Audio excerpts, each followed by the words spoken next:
आज्ञं सत्तानि भुजे परिसकपूरीर्नागुलिदक्मुक्तादूरसमाक्तं ताम्बूलं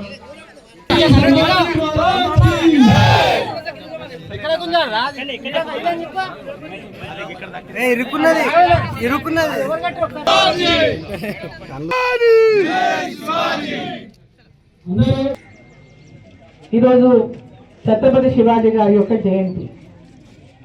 దాదాపు 370 సంవత్సరాలకు పైగా జరిగినటువంటి ఆనాటి వీరులను, ఛత్రపతి శివాజీ గారి యొక్క చరిత్రను చాలామందికి ఛత్రపతి శివాజీ గారు మన పక్క, ఎందుకంటే మరాఠా వీరుడుగా గుర్తింపు పొందినటువంటి ఛత్రపతి శివాజీ యువకులకు పెద్ద స్ఫూర్తి.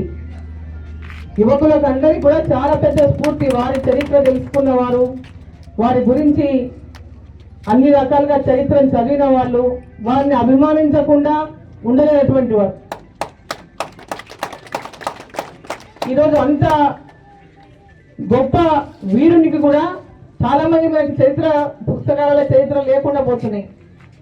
వందల సంవత్సరాల కిందట ఈ భారతదేశాన్ని మహమ్మదీయులు పాలించినటువంటి ఆనాటి కాలంలో అనేక మంది రాజులు ఛత్రపతి శివాజీ అదంతా వాళ్ళ యొక్క రిప్రజెంటేషన్స్ అన్ని కూడా తీసుకుంటున్నాం, దశల వారీగా చేస్తా, మీరు ఎవరు కూడా ఎటువంటి తప్పకుండా అభివృద్ధి చేస్తా అని చెప్పి వాళ్ళందరినీ కూడా చెప్పి ఒక్కొక్కటి మెల్లమెల్లగా ఎక్కడెవరు అడిగితే ఎక్కడ అవసరం ఉంది ఏదో దాన్ని బట్టి మనం చేసుకుంటూ పోతున్నాం. అట్లే ఇక్కడ స్థానిక ఎమ్మెల్యే కానీ ఎంపీగా కానీ ఈ ప్రాంతంలో ఉన్నటువంటి సమస్యల పైన రాష్ట్ర ప్రభుత్వానికి ఇవ్వాల్సినటువంటి వినతులు మరి ఇక్కడ లోకల్ గా ఉన్న ఎంపీగా, ఎమ్మెల్యేగా ఆయన, ఎంపీగా నేను ఇద్దరు రాష్ట్ర ప్రభుత్వానికి ఇచ్చి రాష్ట్రం నుంచి మన ఢిల్లీ కూడా పోయినట్టు విధంగా అధికారులతో కూడా మాట్లాడి